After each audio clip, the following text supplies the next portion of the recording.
You just walked into a trap. Glenn paused at the kitchen threshold, mug in hand, watching Melanie admire a strange new plant basking in the morning sun. Its dark, glossy leaves glistened unnaturally. "Isn't it stunning?" she said, eyes lit up. "It only blooms once every few years, supposedly breathtaking when it does." He forced a smile. The smell was sweet, almost sickly, with a foul undertone. Still, she was excited, and after a year packed with promotions, launching her design studio, and finally enrolling the twins in private school, Glenn didn't want to rain on her moment. "What's it called?" "Belladonna Nocturne. Beautiful lady of the night." Sounds exotic, right? The woman at the shop said it's great for bedrooms. It gives off oxygen at night. That triggered Glenn's instincts. Most plants don't. He squinted at the thick roots and odd potting soil. "Where'd you buy it?" "Galloway Botanical, north of town. Owner's name was Aurora. Said it's rare, low maintenance." A text from Wes, Glenn's business partner and longtime friend, popped up. "Lunch today? Morrison site's a mess." "I gotta run," Glenn told her. "Emma's cleats in the garage, right?" Melanie nodded, already distracted. Glenn snapped a photo of the plant and sent it to Wes on his way out, but he couldn't shake the unease. Melanie's story was vague, unlike her. Something was off. At 11:30, Wes called. "Where are you?" "Office." "Stay there. I'm on my way." 10 minutes later, Wes burst in, pale and shaken. He slammed Glenn's phone down. "That plant. It's not Belladonna Nocturne. I think it's Somnolentia mortis. Widow's lure. Banned for decades." Glenn blinked. "What?" "It's toxic. Releases pleasant-smelling chemicals that build up in your system. Causes organ failure. Looks like a natural death." "You're telling me someone planted poison in our bedroom?" "Exactly.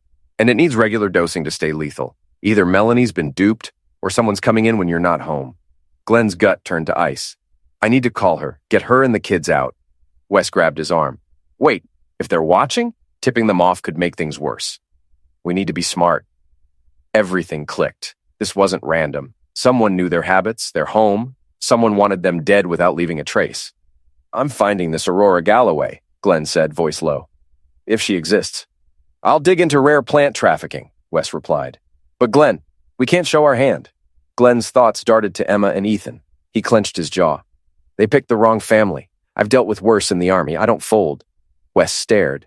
This was a side of Glenn he hadn't seen. Steady, controlled, dangerous. "What's the plan?" "First, I disable that plant. Quietly." That night, under the guise of dinner, Wes came over. Once Melanie was helping Emma with homework, the men inspected the plant. "This is engineered," Wes whispered. "Custom pot, airflow controls, chemical additives." Glenn crouched. "Those white crystals?" "Not fertilizer, toxin boosters. You've got maybe 3 weeks. Then I'm setting up surveillance. If someone's coming in, we'll catch them." "You telling Melanie?" "Not yet. She can't fake calm. If they're watching, we need to act like nothing's wrong." Dinner was normal. Smiles, soccer updates, school talk. But Glenn's mind was racing, tracking every guest who'd ever been in their house. Later, alone in his office, he dug deeper. Property records showed Aurora Galloway had bought the plant shop 6 months ago. But the real Aurora had died in a crash 2 years prior. Someone faked her identity, and not well enough to fool Glenn. More digging led him to Riverside Financial, the same company behind their home and school loans. 3 accounts were tied to one name, Mitchell Walker. Glenn knew that name. Walker had worked for a corrupt construction firm Glenn and Wes had exposed in court. Their testimony had bankrupted the company. Walker, its finance lead, vanished afterward. Glenn printed everything: emails, court records, financial trails. Revenge, clear as day. A text from Wes lit up his phone. Plant linked to a shut-down biolab in Mexico. 2 lies toxins, serious players. Glenn replied, "Meet me, 6 a.m. coffee shop on 5th, bring it all." Then, quietly, he installed hidden cameras in the bedroom. Equipment from an old security gig. Perfectly concealed. Now he watched. Lying in bed, he stared at the ceiling. Melanie slept soundly beside him. A few feet away, the butcher plant exhaled its invisible poison. But Glenn didn't feel fear. He felt locked in, focused, tactical. Whoever thought he was just a suburban dad. They were about to learn the hard way how wrong they were. At exactly 2:03 a.m., Glenn's surveillance monitor lit up. A shadowy figure slipped through the back door. No damage, no sound. She was small, masked, gloved, and moved like she knew the layout. Within minutes, she was in the bedroom, tending to the plant with practiced hands. Then she vanished. By sunrise, after Melanie and the kids were gone, Glenn checked the door. No forced entry. Whoever she was, she had a key. The plant looked even healthier now with more of those white crystals. This wasn't passive poisoning. It was being actively managed. Then his phone rang. Wes. "Get out, now!" Wes blurted. "The CDC's coming. My source says someone tipped them off. If they find that thing, your family's getting quarantined, maybe worse." "Walker?" Glenn asked, already knowing. "Yep, he's claiming you smuggled it in. Says you're staging an illness to commit insurance fraud." "How long?" "Less than an hour." Glenn's jaw clenched. "No more playing defense. Get over here with everything we've got." With the clock ticking, Glenn moved fast, bagging soil samples, printing documents, backing up footage. He laid it all out. Videos, enhancer compounds, property records, financial links tying Walker to Riverside Financial and back to the disgraced construction firm. A text popped up from an unknown number. CDC ETA. 45 minutes, be ready. Glenn typed back without hesitation. Family evacuated. We're ready to cooperate. A lie, but useful. Let Walker believe his setup was unfolding perfectly. Minutes later, Wes arrived, briefcase in hand. "Tell me you've got a plan." Glenn unrolled the house's floor plan. "They'll check the plant, see tampering. But unless they catch someone red-handed, it's inconclusive." "You planted evidence?" "Better. We swapped the toxins for harmless nutrients. Real stuff sealed and hidden. If Walker sends someone to reinforce the setup before the feds get here, we catch them in the act." "You think he'll risk that?" "He has to. If the CDC doesn't find anything dangerous, the whole story collapses."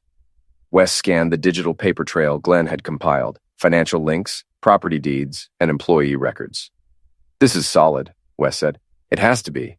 We're not just defending ourselves, we're exposing everything." At 11 a.m. sharp, 2 black SUVs pulled up. Through the blinds, Glenn watched as CDC agents in hazmat suits stepped out, trailed by 2 plainclothes men who were clearly FBI. He opened the door calmly. "Mr. Coleman, Dr. Sarah Chun, CDC. We've been alerted to a biological hazard on your property." "Glad you're here," Glenn replied. "We discovered the issue yesterday." "We?" "My business partner, Wes. He's an environmental engineer. Recognized the plant from a photo." In the bedroom, Dr. Chun's expression shifted the moment she saw it. "How long has it been here?" 3 days. My wife bought it from a place called Galloway Botanical." An FBI agent stepped forward. "Agent Rodriguez, we'll need a full account of how it got here." "You'll get it," Glenn said, leading them to his office. "But first, this." He opened a file on his laptop. 3 years ago, my firm helped expose a fraudulent construction project. Their finance manager? Mitchell Walker. 6 months ago, he reappeared as our financial advisor. 3 days ago, my wife unknowingly brought home this plant from a shop registered to someone impersonating Aurora Galloway. The real Aurora died 2 years ago. Rodriguez raised an eyebrow. "You're saying this was intentional?" "I'm saying someone wants my family dead." Wes stepped in with lab reports. "The soil contains synthetic compounds. It has to be refreshed every few days. That means someone's been coming in." Just then, Glenn's phone buzzed, motion alert. "Agent Rodriguez," he said calmly. "Someone just entered through the back door." Minutes later, the agents returned with a woman in cuffs. Petite, gloved, masked. The same figure from the footage. She carried house keys and a bag of chemicals.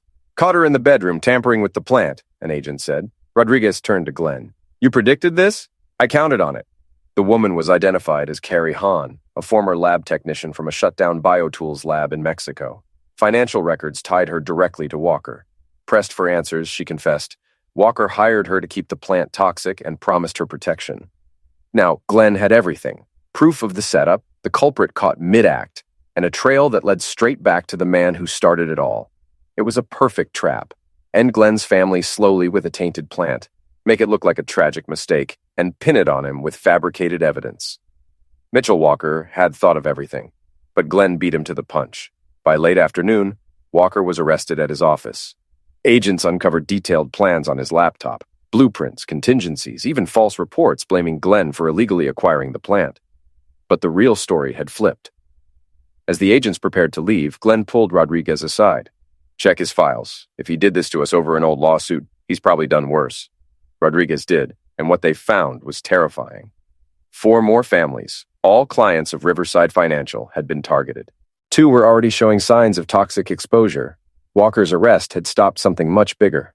That evening, Glenn sat on the porch as Emma and Ethan played in the yard. Melanie leaning into his side, still shaken. The plant was gone. The danger removed. "I can't believe all this started over a lawsuit," she murmured.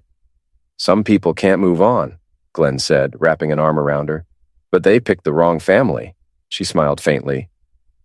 "You're kind of terrifying when you're in problem-solving mode." He kissed her forehead.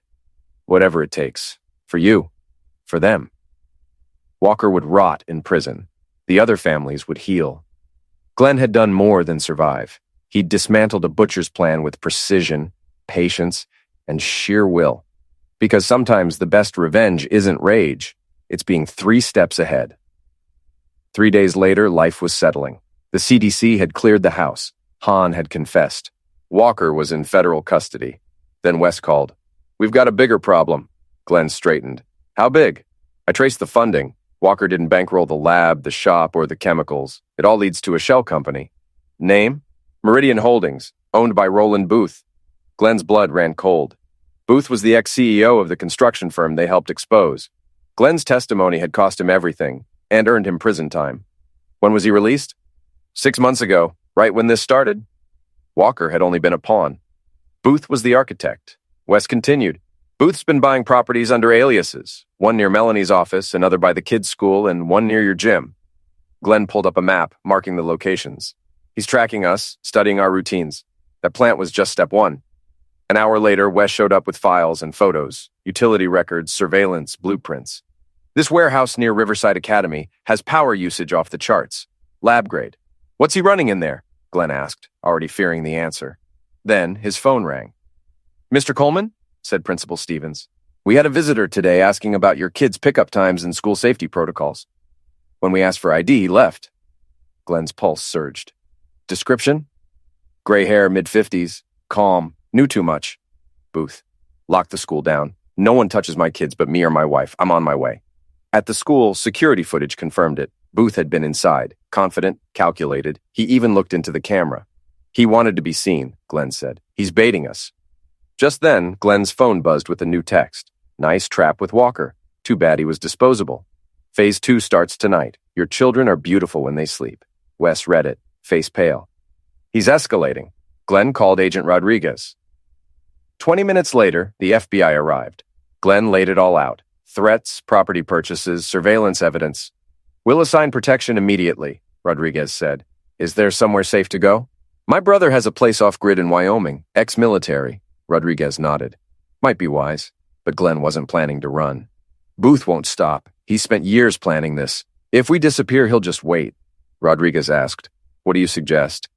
"He's playing psychological warfare, trying to control the narrative." Wes added, "He's choreographing the fear, forcing us to react." Rodriguez crossed his arms. "So what's your move?" Glenn stared at the map. "We let him think he's winning." "You're going to play along?" "He thinks I'm just an engineer.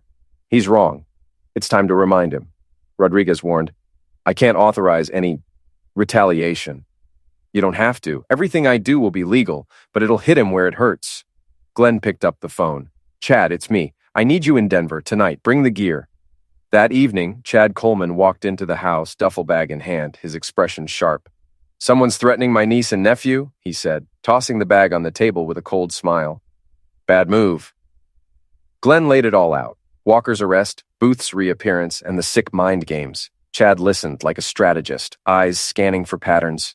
"Booth slipped up," Chad said flatly. "He showed his hand too early. Now we control the board." Wes, skeptical as ever, leaned back. "Isn't escalation dangerous?" "Only if you're reactive," Chad said. "But if we switch to offense, we hunt," Glenn finished. Chad nodded and opened his bag, revealing a full suite of legal but lethal-grade surveillance gear. Night vision, bugs, thermal drone, GPS trackers. "The plan?" Glenn asked. "We do to Booth what he did to you. Watch, learn, predict." For hours, they wired Glenn's home and charted Booth's movements. Chad deployed sensors across city blocks, invisible cams, and long-range mics that could hear a whisper across a parking lot. "The warehouse is priority 1, Chad said, tapping a satellite image. "Something's cooking there, literally. But we can't break in," Glenn noted. "No need," Chad grinned, launching the drone. "Thermal, chemical sensors, all legal from public airspace." While Chad piloted, Glenn broke down Booth's mindset. He's not just angry, He wants to rewrite the story, make it look like we were the threat all along. Wes looked up from his laptop. So, frame us as villains. Justify everything. Exactly. Right then, Glenn's phone buzzed. You destroyed my life. Tomorrow the world sees who you really are. Chad read it. He's not warning you. He's prepping a narrative. Wes's laptop chimed. Movement at the warehouse, he said. Drone footage showed Booth's car next to a van. Multiple people unloaded strange gear. Chad switched to thermal. Hot machinery, high energy output. This is a chemical op. Glenn clenched his jaw. He's staging a setup, terrorism charges. They'll call the plant Phase 1, Wes added. This is Phase 2. They're on a tight clock, Chad said. This goes down tonight. Then we bait them, Glenn said. Wes raised an eyebrow. Bait them? How? We lure them here, Glenn said. Make Booth believe tonight is the perfect chance to plant fake evidence. He pulled out his phone. Agent Rodriguez, I think something's been planted in my basement. Chemical smell. Maybe Booth again. Can you send a team tonight? Wes stared. You just called the FBI on yourself? Glenn nodded. They'll search, find nothing. It goes on record. I'm clean. Meanwhile, Booth walks right into the trap. Chad smirked. He won't be able to resist. If he bites, Wes muttered. He will, Glenn said. This is his finale. By 11 p.m., the FBI swept Glenn's home. Rodriguez led the forensics team. Glenn stayed calm, helpful. Just want it documented, he told Rodriguez. If Booth tries again, we're covered. The search ended at 1 a.m. Nothing illegal. All clear. Just what they needed. Back in the office, Chad monitored the live feeds from surrounding streets. Now we wait. At 3:17 a.m., motion sensors triggered. 2 cars. Multiple people, Chad said, adjusting his screen. 8 figures in black emerged, hauling duffel bags and tools. One of them was Booth. They're staging it in real time, Glenn said. Chad zoomed in. They're building a lab setup outside. Glenn called Rodriguez. They're here. 8 intruders, 1 is Booth. They're planting materials. Rodriguez's voice crackled. We're moving. Stay put. Booth's crew worked with expert timing, half outside building a fake lab, the rest prepping the house. Chad tapped into audio. Booth's voice came through clearly. Smudge the prints. Timer components in the workshop. Make it look like it's been here for weeks. Glenn froze. Timers? Wes went pale. There's a major rally this weekend. He's framing you for domestic terrorism. Glenn's voice dropped. They'll call it a foiled plot. Booth walks out as the hero. Chad clenched his fists. This isn't revenge, it's rebranding. Rodriguez's voice returned. We're in position. Go, Glenn said. The takedown was swift. Agents swarmed from all sides, catching Booth and his team mid-plant. Cameras recorded everything. Booth giving orders, placing equipment, directing the frame job. You ruined me, Booth growled as Rodriguez cuffed him. I was just returning the favor. Glenn stood nearby, calm, visible to cameras. Good thing I reported the smell, he said. Rodriguez nodded. You didn't just save yourself, you stopped a national incident. The next few hours unraveled Booth's entire plot. Over $500,000 had been poured into the setup. Fake lab gear, explosives components, and false evidence. 6 months of planning, Rodriguez muttered, wiped out in one night. The brilliance was in the method. Glenn hadn't broken the law. Every step was clean, traceable, legal. Rodriguez turned to him. How'd you know when Booth would strike? Glenn gave a tired grin. Because if I were him, tonight would have been perfect. As FBI techs bagged evidence under floodlights, Glenn looked around the yard. Booth's mistake? He said. He treated this like a blueprint, but I'm an engineer. I know exactly how to break a system apart. Rodriguez gave a slow nod. Thanks to you, we've got everything we need to bury him. Glenn didn't smile. His mind was already a step ahead, because the end of one plan usually means the start of another, and somewhere out there, someone else had funded this. This war wasn't over yet. By morning, Booth was behind bars, but his arrest opened a much darker door. Rodriguez called early. Booth wasn't acting alone, he said. We found records, dozens of names, payments, and targets across 5 states. Your family was just one of many. Glenn sat in stunned silence. How many were attacked like us? 3 with the same plant method. 1 family in Phoenix didn't survive. Glenn closed his eyes, imagining another family dying quietly, unknowingly. And the funding? Rodriguez's tone hardened. Booth ran a revenge-for-hire ring. Rich clients, clean hands, and custom sabotage, his specialty. Wes, overhearing, shook his head. He turned vengeance into a business model. Rodriguez confirmed it. Detailed files. He logged every step. Anyone else targeting us? Rodriguez hesitated. 3 clients. Arnold Short, fired CFO from Hartwell Construction. Kari Mendoza, lost a malpractice case you testified in. And Stephen McIntyre. Glenn's stomach sank. McIntyre runs security at my kid's school. Rodriguez didn't blink. Exactly. He's had access to your children's schedules, health records, everything. Wes looked up from his laptop. McIntyre also lost big in that medical fraud case you blew open. He's got motive and access. Where is he? Glenn asked. Gone. His house is empty. He hasn't been to work in days. Glenn stood, unlocking his tool safe. I want armed protection on my family. Now. Rodriguez continued. We found emails. He was recruiting other parents at Riverside, offering booth services. Wes looked alarmed. This isn't personal anymore. It's a network. Just then, Glenn's phone buzzed. Your children look so peaceful when they sleep. Too bad you won't be around to protect them. He read it aloud. Rodriguez's voice snapped over the line. Status read, immediate threat, tactical units en route. But Glenn wasn't waiting. McIntyre knows our systems. He's been planning this for months. If we react like victims, we lose. Rodriguez asked, Then what's your move? Glenn turned to Chad, who had already started prepping gear. We make ourselves the bait. You want to draw him out? He thinks we're vulnerable, so let's make it look that way. Wes frowned. You're risking everything. No, Glenn said. I'm controlling the battlefield. Just then, Rodriguez returned with a ping. McIntyre's convoy was picked up by a traffic cam near the school. 3 vehicles. That was all Glenn needed. Rodriguez, coordinate with Chad. Place tactical units for containment. Tonight, this ends. I can't authorize a confrontation, Rodriguez warned. You won't need to. We're protecting our home. Chad buckled his vest. Time to remind them why you don't target this family. McIntyre was closing in, and Glenn had a plan. But first, his family had to disappear. Chad, take Melanie and the kids to your ranch. Tonight.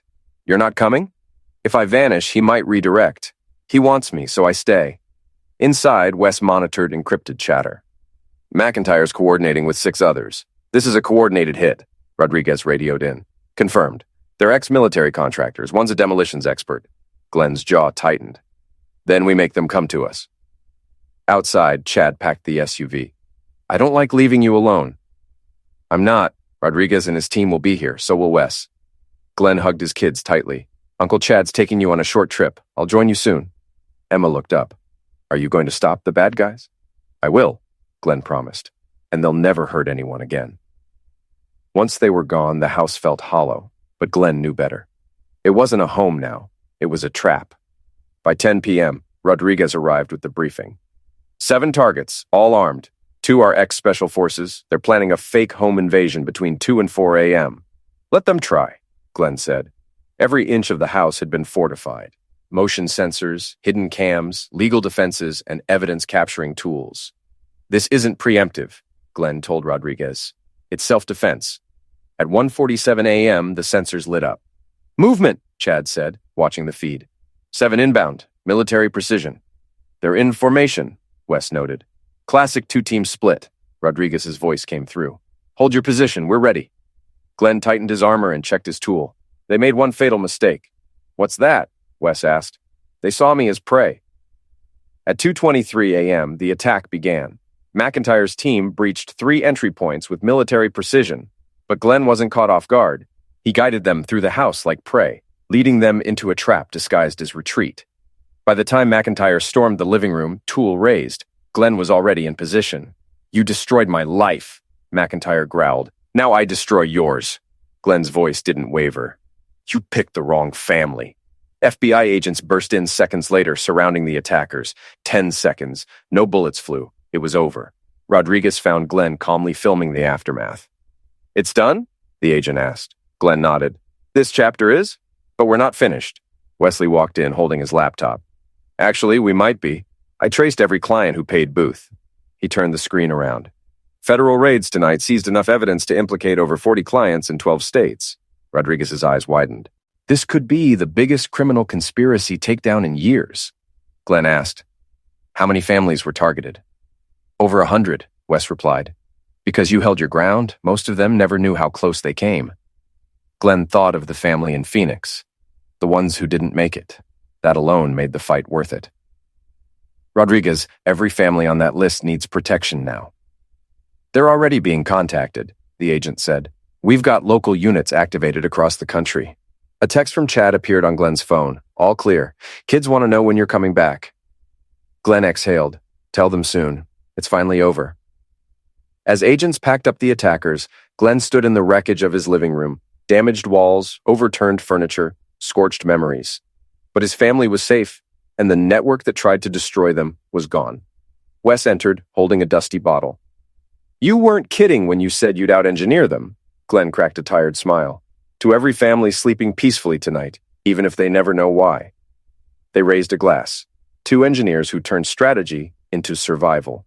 3 months later, Glenn sat in a Denver courtroom as Stephen McIntyre was sentenced to life without parole. Survivors from across the country filled the gallery, families who'd once been in the crosshairs of Booth's revenge-for-hire ring. Rodriguez, now a close friend, sat behind Glenn as the judge delivered the final words. This was not revenge. It was terrorism. Life without parole is the only appropriate sentence. McIntyre was let out in shackles. Glenn didn't feel triumph, just relief. Afterward, a tearful mother approached. You saved my daughter's life. Thank you. Glenn shook her hand. You testified. You had courage. That's what stopped this. Dr. Williams, another survivor, asked, You going back to engineering? Glenn shook his head. Not exactly. Wes and I are starting a security firm for families who need protection and don't know where to turn. Rodriguez nodded. That's needed. You've seen what most never do. We're calling it Coleman Burton Personal Security, Glenn explained. Risk assessment, home defenses, law enforcement coordination. We stop threats before they escalate. Wes joined them, holding a tablet. We're also partnering with federal agencies, building tools to detect stalking and coordinated threats early. Dr. Williams smiled. You taking clients yet? Next month, Glenn said. First case is already lined up. A California judge receiving threats from old defendants. Just then, Glenn's phone rang. Chad. Emma caught a fish bigger than her leg. Ethan wants to be a cowboy, and Melanie says she's never leaving Wyoming. Glenn laughed genuinely. I'll be there tomorrow. McIntyre's locked up. The firm can wait. How'd it end? Life without parole. The whole ring's dismantled. They won't hurt anyone else again. The kids keep asking when they can come home. Glenn looked out at the city he helped protect. Tell them they can. It's safe now. That night, Glenn and Wes met Rodriguez and his team for drinks at a local bar. To the men who turned blueprints into battle plans, Rodriguez toasted. I've never seen civilians do what you two did. You didn't just survive, you dismantled an underground network. Glenn raised his glass. We just wanted to protect our families. Rodriguez shook his head. You did more than that. You rewrote the rules, Wes added, and Glenn never made it personal. Every move he made saved lives. Glenn said nothing. He didn't need to. The results spoke for themselves. Later, standing by the window, Glenn watched his kids playing in peace. No more threats. No more shadows. Still, he knew better than to let his guard down. Think this is really over? He asked Rodriguez. The agent sighed. Not forever. There's always someone with money and a grudge. But thanks to you, their jobs just got a lot harder. Glenn nodded. Then Coleman Burton is just getting started. 2 days later, Glenn stood on Chad's porch in Wyoming, taking in the sight of Emma and Ethan riding horses, while Melanie helped prepare dinner. It felt surreal, how normal things looked after everything they'd been through. Dad! Emma shouted from across the corral. Uncle Chad says we can visit any time. You sure can, Glenn called back. Ethan rode up and looked up at him seriously. Are the bad guys really gone forever? They are, son. The ones who tried to hurt us are behind bars for good. But there could be new ones? Glenn hesitated, choosing his words carefully. Maybe, but now we know how to protect ourselves, and we've got people watching our backs. Ethan grinned. And you're really good at catching bad guys with traps. Glenn chuckled. I am pretty good at that. That night, under a sky full of stars far from city lights, Glenn and Melanie walked through the pasture in quiet. Glenn, she said softly, I've been thinking. I'm proud of you. Not just for keeping us safe, but for the way you did it. You didn't run. You fought back and stopped them, for us, and for so many others. He pulled her into an embrace. I never doubted we'd make it, not because I'm fearless, but because failure just wasn't an option. She looked up at him. What do you mean? I mean, protecting you and the kids, that's not something I compromise on. If someone tries to take that from me, they better be ready to face everything I've got. She kissed him, and for the first time in a long time, he felt whole. Their family hadn't just survived, they'd grown stronger. As they headed back to the house, Glenn's phone buzzed. A message from their first client in California lit up the screen. The threats stopped completely. Your team gave me my life back, thank you. Glenn smiled and tucked the phone away. He'd deal with work tomorrow. Tonight he had everything he'd fought for right in front of him. Peace, safety, and the people he loved. The fight was behind them. The next chapter had begun,